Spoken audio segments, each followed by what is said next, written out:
It's like everyone's misses these bloody assistant referees these days, bringing up the past. They fucking take it back so far. But Now, before we get started, make sure you like and subscribe and turn on that bell notification so you know when we upload. Goeiedag and welcome back to Rugby Heads, brought to you by the Pick Athletic Club, where we cover all things in the world of rugby. My name is Sione, and joining me all the way in Australia is Laione Farini. Welcome, mate. Welcome. what's up, man? You've been gone a while. We switched you out for we had your replacement white guy the last few weeks. He didn't go down well with our Safa fans. So welcome back, mate. Welcome back. Mate, I've been trying to retire for so long now, and I keep getting the bat signal. And I'll tell you what, it really coincides with Ironside's appearances. Yeah. He keeps messing with their South African contingent. I tell you what, mate, he's been cucked, mate. And I agree with all the comments you guys are saying. So keep him coming.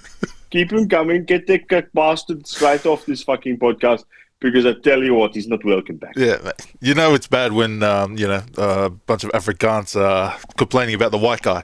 So yeah, welcome back, mate. Welcome back. Thanks, mate. Appreciate it. Now let's start off with a positive. Your top performer of the week. Okay, top performer of the weekend for me.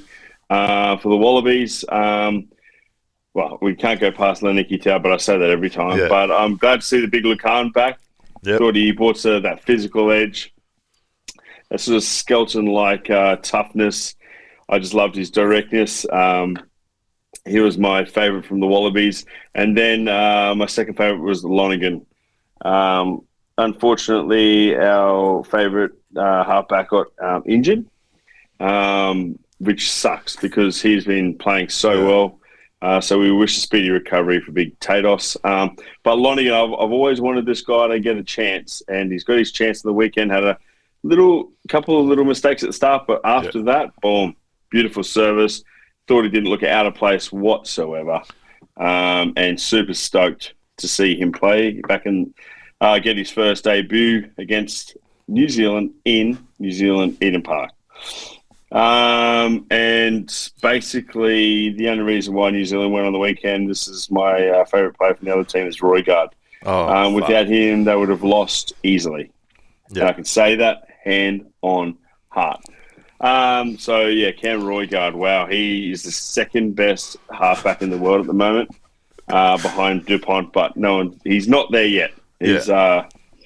He's coming though. He's definitely putting his hand up to have a go at that, but he's the difference, man. Yeah. He is the difference. Good. We are Rugby Heads Australia, so it's good for Freeney to show love, because I never do to the Aussies. But I can also tell that you probably didn't watch the entire South African game. You didn't stay up or wake up for that one. But Sasha Feinberg Zulu was my favourite. 3 tries, 134 run meters, 13 defenders beaten, and 37 points on his own. Mate, he's reminding me of Richie Mo'unga, who I've see as the GOAT, but a mix of Richie Mo'unga and Dan Carter. Like his crossfield kick for Cheston Colby, mate, was on pinpoint. Even that kick, he went for a 50-22, he chased it, and then he got the ball and scored his first try. So Sasha Feinberg Zulu is, mate, he's unreal. And I am here in the Netherlands, so I've got to show some love. The people probably won't notice this guy, Fabian Holland. All Blacks won 15 lineouts. 14 of those was won by Fabian Holland. So they were just swinging their dick. They knew it was going to him all the time, and the Aussies couldn't do anything about it. So shout out to Fabian Holland, plus his 16 tackles at 100%. So those are our top performers of the week. Let us know yours in the comments. Now let's get into the juicy stuff. Try or no tries. What was good, and what was how you going? We'll start with the bad. Yeah. First one goes to our little bloody pastrami eating fucking carbonara fucking bather. Oh man, whatever, Piadri. You had a fucking shocker on the weekend, pal. I know everyone's going to just call me a whinging, sooky Aussie, but I don't think it's definitely not because we lost. It is because the polar polar opposite scale of consistency. Yeah. And not only that, fucking grow a pair. Mate, seriously, it took about 7 minutes before he's like looking. Oh, did the fucking touchy seat? Did the fucking make a call, mate? Yeah. Seriously, you Horrendous. gutless, you weak gutter dog. Seriously, mate. And I don't give a fuck. You know, if he made a call, he got it wrong. Yeah. They brought it back. Whatever. I wouldn't give a fuck about that. It's more that like the ref seems timid at the moment to make a call. Yeah. Make a call, mate. If it's wrong, they'll bring it back. I'm sure. It's like everyone's misses these bloody, the assistant referees these days bringing up the past. They fucking take it back so far. But look, just make a call. They'll get back to it if it's wrong. But I think just the consistency. I've been listening to heaps of Kiwi podcasts and Safa podcasts, and mate, tell you what, I'll get on to the next one. Actually, I've got a new one. But yeah, that's enough of that. But I just reckon consistency. Yeah. You've got someone going for the exact same jackal 3 phases before we do it. Fucking sent off. Anyway, I'm going to get onto it. Actually, John Kerwin. Oh my god, what's he done? Oh, just he's existed, mate. He's talked. I think he is the Phil Kearns of New Zealand. Like, he is one of those dudes who doesn't have good banter. I mean, to his credit, he can take it as well as his dishes, but he's just got shit chat, right? And a lot of people give shit to Justin Marshall, but I rate him. What did he say? What did Kerwin say lately? He just sooks, mate. He's a big baby, big sooky baby with his stupid glasses. He's a shit stir, but it's just like really shit chat. It's like Cookie trying to come up to us. Okay, it's just shit chat. Yeah. You know what I mean? Anyway, enough of that. To the biggest fucking bellend in rugby at the moment, in the management sector, Tuilepa. Mate, hang your head in shame. I don't know how you haven't been lynched, maybe because no one can lift you, and there's no structurally sound forklifts that could get rid of you in Samoa at the moment, mate. But you've got to go. It's sad to see the boys over in Samoa losing to Chile. Not saying Chile are bad, but they're certainly not as good as the Samoans, and I can say that. Say it with my chest. You know what I mean? Because the boys, the lads that they can field in Samoa, mate, they're right up there. You know what I mean? But at the moment, it's just in shambles over there. So he gets my no try for the week, and the last one goes to you, mate. It's been a while. Like, I haven't spoken to you for 2 weeks, basically, mate. You basically got on a plane. You've gone over to the other side of the world where social media is very at your fingertips, and you have just left us, mate. You have not talked to us. You haven't even asked how I am. I am upset. I'm really cross with you, mate.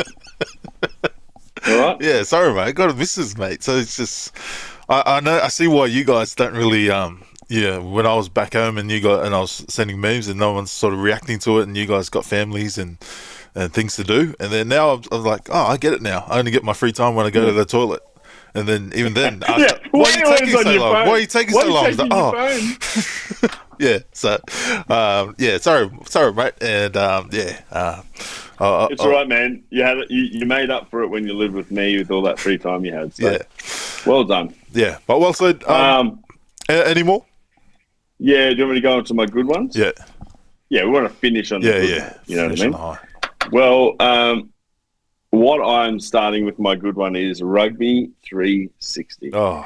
I bet you fucking Buzz Rothfield's head went 360 when he heard about it, and they're getting the stamp of the green line.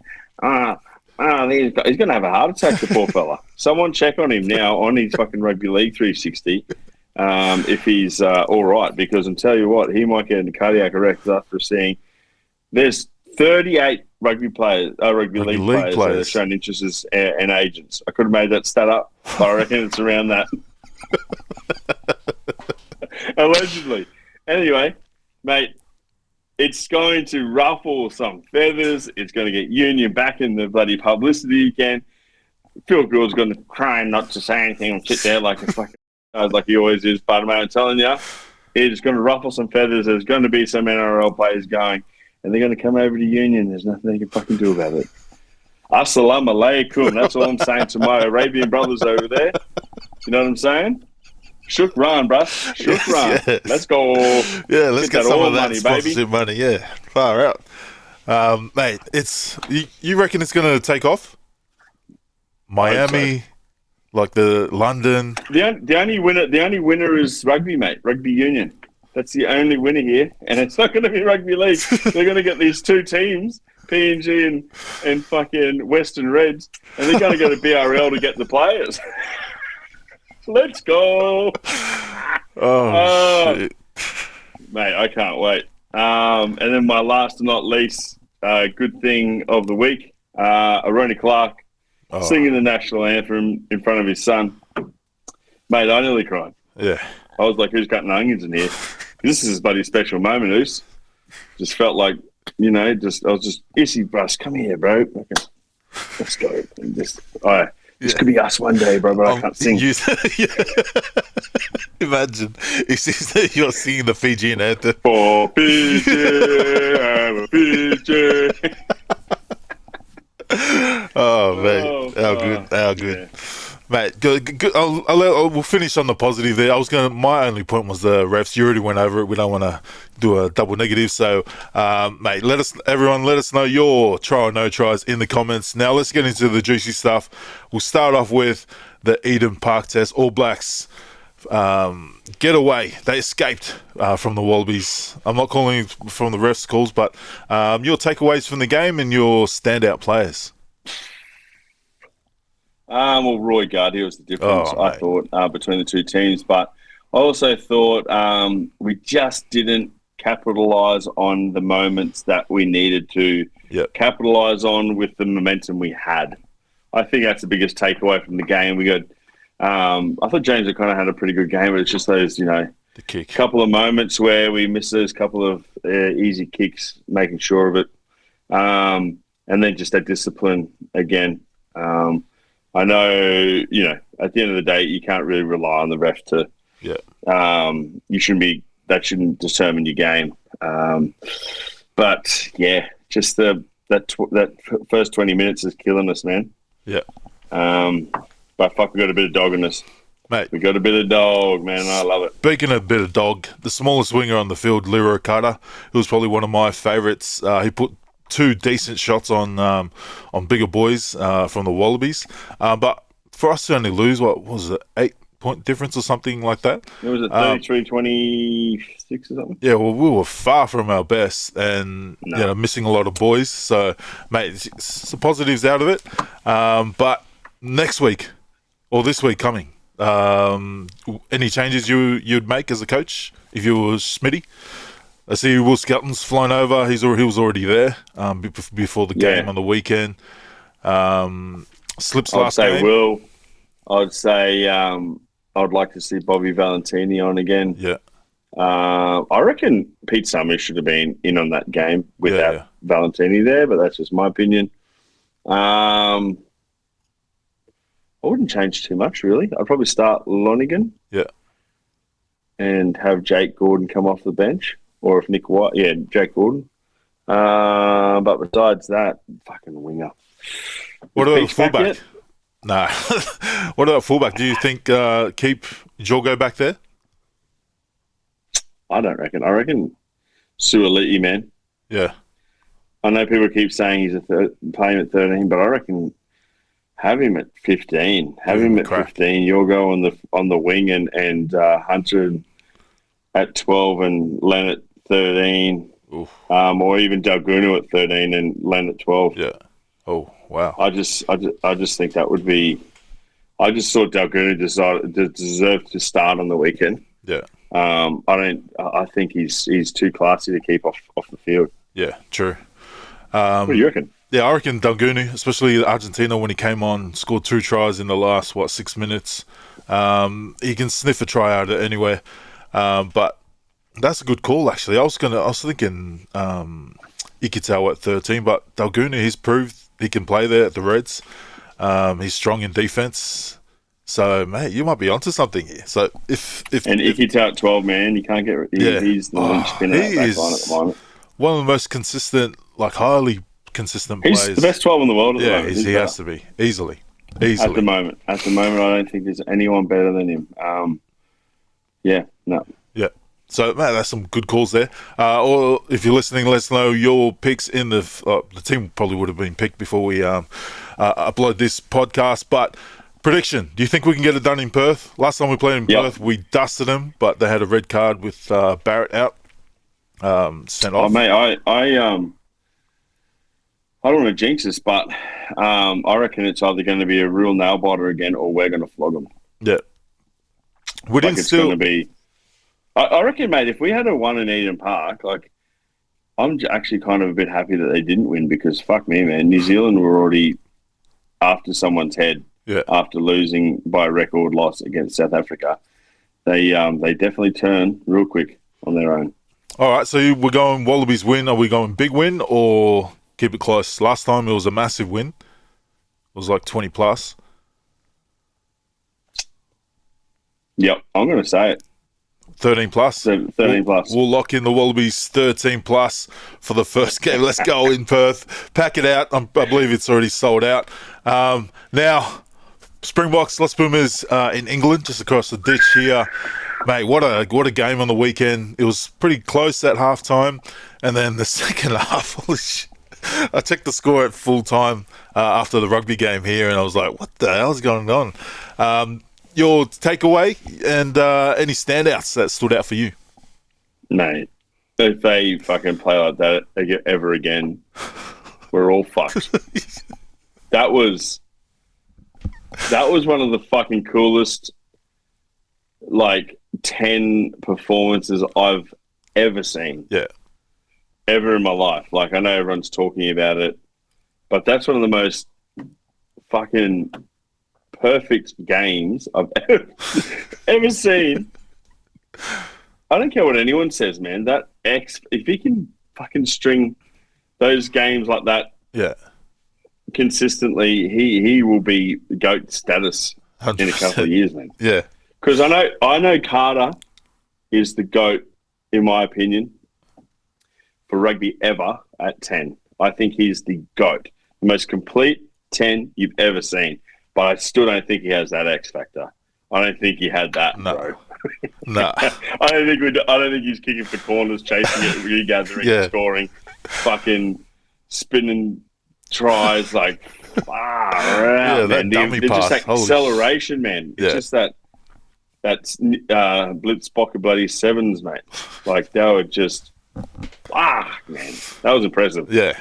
But I also love Ethan on the wing. I'm all written down, but my fucking phone's fucked out. Ethan on the wing, and I liked what's his name at 13, the Moody. Moody, yeah. He is gun. Willem say I fucking love watching him play. But mate, the engine room and Quagga and big RG Snyman coming on just fucking gets me rock hard. Yeah. Love it, mate. Even the back, one of my favourites was the backup scrum half who came on. He didn't really get a go this Tri Nations, but before the comp, against Georgia and Italy, he was one of their top sort of players, and he's finally given a go. Morne Vandenberg came off the bench in the second half. Did he play wing the other week? No, I don't think so. Oh, that was the other guy, Edwin Vandenberg. Another Vander. But yeah, Springboks were unreal. I thought it was going to be close at half time, but then they just clicked into another realm. No, another realm. And I think he's got to be their best 10. And I think Russell's known that. Come on, bro. Oh, and he did well too. I think that's if they can just keep this chemistry and then figure out how to play consistently and adjust on the run to that sort of their DNA or whatever they love calling it, they're going to be impossible, man. But having 3 world-class 10s is just, and they all bring different flavors to the game. It's just fucking awesome to watch, man. I was listening to Good, Bad, and Rugby, or whatever, the New Zealand one Yeah, today. And so they're evolving, right? The South Africans are evolving so well, but then New Zealand aren't, man. They've yeah, got fucking Bowden Barrett, who's 40 years old, yeah, that they keep plugging in at fucking 10. You got, they don't ever trust Damien McKenzie for yeah. True. for any reason, for some reason. Who the fuck else is coming in? They're talking about Ruben Love. He hasn't even played 10 at And they got Richie coming back. But they got, but besides that, it's daylight, man. Yeah, And and then it's the same team it's been for the last 5 years. yeah. And you couldn't name a Springbok side week to week. You could not sit there and go, this is going to be the starting 15. Nah. You don't know. Yeah, And then there's got at least 3 to 4 guys that can fill at every position comfortably and do a number on everyone. That's what the Kiwis used to be like, and they have not done that for some. I think they're just so scared of losing, yeah. because their fucking support network want to kill them if they do lose. So I don't know, man. I just reckon they've got it right. They've got the recipe right at the moment, and at the moment, I think Australia, we're when we get a few of our players back, Yeah. Marky Mark back, Carter Gordon's coming back. You've heard it here first. Made that up, whatever. He's coming back. But you think that, imagine if we, got a couple of other leaguey backs that could pop. But man, think about the wingers. Who's going to start in the back three when they're all back? Unreal. But we'll look forward to this weekend. Springboks already named their team. It's pretty much a similar team, but they've just put in their actual reinforced their front rowers. Ox is back. The big dogs are back. So I think this is their strongest team. They actually want this rugby championships. They just need to blow the Pumas or just win. So they win. They win the whole thing. And hopefully the Wallabies can ruin the party for the All Blacks anyway. So you think Argies can surprise them in England, or? I think so. I think they could possibly, it's neutral ground. Yeah. They'll want to, otherwise they're going to hop a fucking hiding again, I reckon. Yeah. Yeah, they'll either win or they're going to get fucking thumped. And they'll be pissed off too. Argies will be pissed off with their performance. A lot of missed tackles as well in that second half. But for them to be, pretty close at halftime, they probably should have been leading by 2 tries at halftime. But I think it'll be a cracker of the game. Springboks got a good record at Twickenham. Pumas also good record in UK, somewhat good. So it'll be a cracker game. But let's get into it. We'll quickly pick our TRC team of the week. Starting with loose head, I had one name there, Slips. 12 tackles at 100%, no misses, mate. Work rate for he's one more game left, so he's going to finish on 51. So you have anyone different? No. Nah, we'll lock in James Slipper. And number 2, I got 2 names here. Malcolm Marks, 1 try, 7 tackles, 1 steal, and they are. I already said the try. And then had Billy Pollard, 1 try, 19 tackles, and 1 turnover win. He is becoming one of my favourites. We'll lock in Billy. Yep. Okay. Bit of Aussie love there, and we'll lock in Billy Pollard. At number 3, Aussie born, but in the black jersey, Tyrell Lomax, 14 tackles and 7 hit-ups. Had probably most of the work rate out of all the tidies and held the scrum somewhat well. Yeah, he's all right. We'll put him in there. I didn't get to watch the entire Springboks game. The box, one of those box got pushed over a few times, so I didn't really want to. Did they? They lost 2 scrums, so we'll give it to Tyrell Lomax. In the second row, the 2 All Black second rows, Fabian Holland, 14 line-out wins, 16 tackles at 100%, and then Tupou Vaa'i, 9 tackles and 2 turnover wins. But could have had Etzebeth in there as well. He had a line-out steal, nice line-out steal, or Lua Nokia, who was busy around the park. No, I'm going to... You can have your Fabian Holland, man. You're in Dutchland, you can have him. Who's going to be our second lock? Luke Hunt. We're good. He's back, baby. We'll give it to one of the Saffers, so we'll lock in Etzebeth. He had a nice line out, so we'll lock in. Ran a nice hole, scored a try too. So lock in Etzebeth. At number 6, Alex Ironside's going to love this. None of the 6 really stood out, but this guy, 14 tackles at 100%. Simon Parker. You agree, mate? You're gonna Saffers are gonna go crazy over this. 100% agree. Yeah, so we'll lock in Simon Parker. At number 7, this is going to be a tough one. Artie Savea, 16 tackles at 100%, 1 key turnover, which is asterisk, so the ref was playing up there. But Peter Steph Dutoy, 2 tries, 66 run meters, 6 tackle busts. I would have gone Peter Steph. Your thoughts? Yeah, 100%, mate. He's way better than Artie. So we'll lock in Peter Steph Dutoy at number 7. At number 8, I've got 2 names. I've got the RG Jacqueline Oviedo, 55 run meters, 8 tackle busts, or Jesper Visser, 13 carries and 5 defenders beaten. Who do you think, Bale? Yeah, he just loves to run over. The big oak, mate. The big oak, big fucking Jasper Wieser. So we'll lock in Jasper. At number 9, he broke our hearts within his first game back in the black jersey after injury. Cam Roigard, unreal performance from Cam. Well, what are you talking about, man? I was going to go fucking Ryan Lonergan. We'll lock in Roigard. Here's the best. And at number 10, we already named these stats a few times. Sasha Feinberg Mokomen Zulu. Lock him in. I'm not even going to ask you. Now on the wings, I had 2 names. Well, we need 2. So I had Leroy Carter, 1 try, 7 tackles at 100%. Leroy. Including 2 massive hits. And on the other wing, I had Caleb Clark, just for the try. None of the other wings actually stood out much. Yeah, no, I reckon Caleb Clark too. Yep. We'll lock in Caleb Clark. It's good to see him back, by the way. Yeah. And in the centres, I had Lenny Kitau at 12, 14 tackles and 12 Hands tough down. carries. And at number 13, I had Kanan Moody from the Springboks. Yep. Lock it in. And at fullback, I had that no one really stood out somewhat, but I've gone with Will Jordan.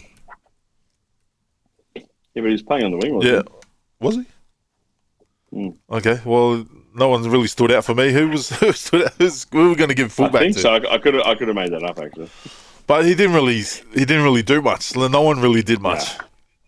Willemse. Okay, we'll lock in Willemse at fullback. Let us know your team of the week. That was our final team of the week as we're going to go on holidays for a few weeks until the Autumn Nation series. Got your back, boykies. See you later, Ansada. Later, bro. But we'll go quickly wrap up our Rugby World Cup. England take away the win. My takeaway was just the front row. They were getting BCF. Canada was getting BCF'd all day. I think the back line was fairly even, other than Kildun at the back. Just line breaks galore. But I think England were lucky. Hannah Bodeman literally dumped someone on their head and only got a yellow card. And when she was in the bin, I believe Canada scored 2 tries. And was clawing back the lead. And then when they came back on, they brought on Sarah Byrne and just BCF the scrum once again. So I thought it was a little bit lucky not to get red carded, but England deserved it. You want to win against 15 players in a World Cup, and England deserved winners. Your thoughts on the final? Yeah, mate, loved it. I actually really enjoy watching, especially the English play. Their set piece, cocaine in the middle, just boost, throwing beautiful darts, and just that love of scrums. Yeah, the tight 5, just fucking getting down and dirty. The rolling maul, massive. No one knew what they were fucking doing on the opposition to try and stop it. They couldn't do anything about it anyway. But yeah, Kildun, holy shit. She's like that cheat code when you used to play like Rugby 08 and pump up the person's fucking stat to 100 and just see you later, Bolt. Good vision, strong, it's just good footy, mate. It was fucking good footy. And there was record crowd, 81,000. Yeah. I'm fucking stoked. I just hope with the same energy comes back to Australia when we have it here in 4 years. 100%. Shout out to England. Invest in the girls. Let's go. And the Black Ferns, who won the bronze medal match. Now let's go over to the rugby qualifiers in Chile. Just quickly, didn't the girls cop it from the New Zealand public as well? Oh, yeah. Equal rights, I suppose. They were fucking harsh. I mean, I thought... No, just, mate, Canada were a good side. Yeah. I thought Canada, especially on that day, Yeah. they played really well. Anyway, shout out to the girls for coming third. Yeah. Well done to our Black Ferns buddies. Now, Rugby World Cup qualifiers in Chile. Chile snagged the second last spot available, which means Samoa drops down to the last chance draw in December. They're going to be counting on the New Zealand, the Super Rugby talent, because the Frenchies and the European League will be busy during that time. So, your thoughts on Samoa? What's going on? You know, they've called in, like, a lot of the European players had to go back because they didn't realise they're going to be playing this long. So they had to go back to their clubs. And then they had to call in, like, American Samoan players that some of them had stopped playing professional rugby in the last few years, and just a few of the club rugby boys here from Shoot Shield. And Mate, I think we can just, it all whittles down to one person stealing the funds and obviously spending that on Gekepua. I think I speak on behalf of all Samoan. Kefe, Tuileapa. You know what I mean? Yeah. Oh, mate, what a fall from grace. If they don't get this is going to be really bad for rugby. If they don't go through and beat, I don't know who they're playing, Morocco or whoever. Who fucking knows, mate? This last one. So, but they should never have. Latvia. Yeah, Fuck. Chile deserve to be in the World Cup because they've been building, and there was only one spot. It was either them or Uruguay. Uruguay won it, and then they had to drop back. Where Samoa had a chance. You know, they shouldn't have lost to Canada. I mean, USA. They're just finding themselves in this position. They shouldn't have even lost to Tonga, respectfully. But yeah, I feel for the. I was trying to hold back on the memes because I feel for the boys, boys playing for Samoa. But yeah, man, it's not their fault, man. Yeah. Like, it's not their fault. They can only get the guys they can get at the same time. Yeah. They're not getting the funding, and they're just fucking, it's just a shambles. Yeah. And it has been for a few years now. And somehow Tonga has fucking got the Nautila Fio. They're used to working with no budget, mate. Yeah. So they're all good. But the Samoans, they've just sort of, I feel sorry for them, man. Yeah. Fuck, it's sad to see that they could potentially not be in the next World Cup. Yeah. So, and the actual caliber of blokes that can come back for the World Cup is really good. So, fuck, fingers crossed they might have to go the long way around, but let's fingers crossed they get there, mate. Yeah. I think someone's got to step in because, like, they cancelled their tour last year. It was the first time one of those sort of countries has cancelled the entire tour, just claiming that they're broke, and then for this to happen. Right. So, yeah, mate. Thoughts are with the Samoan group, and hopefully someone can step in and give it a bit of a fix. Oh, man, I just can't, like, their last World Cup, I was talking to someone the other week, and big Tuilepa, but he just goes, I need $2 million for my politics. Thank you very much. Yeah. But that's for the World Cup. I don't care. Bro. Like, straight up. Like, they and almost... then Paul Crusetto didn't get paid in. Shout out, Chris. Yeah. They almost beat England. Like, literally, they almost made it out of the quarters. Now they can't even make it to the World Cup. So, and they've extended the amount of teams that can go to the World Cup. Yeah. So... Yeah. They can't even buy a quarter pounder. Yeah. Oh. Well, if they don't make it, oh well, it's not my country. So yeah, let's end the pod with our shout-outs. Who's your shout-out to end the pod? Mate, it's been a while because obviously I haven't spoken to you for a while, man, but shout-out to your barber, my G. I know we got through, you got through a lot of haircuts, some Jason Derulo haircuts on your riding solo just there, having to go at fading, mate. And I mean, like, I think your hairline looks like it's come back a bit. Yeah. Because you look like I think you scared your hair off for a bit there, mate. Because you're doing some complete shockers. But your barber, man, shout out, give us a spin. Yeah. Give us a spin. Yeah, shout out. Yeah, take it off. Back again, mate. So, shit, man! It looks like it's come. You going to Turkey? Nah, mate. Well, we'll be. We'll plan it. Oh no, just mate, because you're fat, so I thought you might be in Turkey.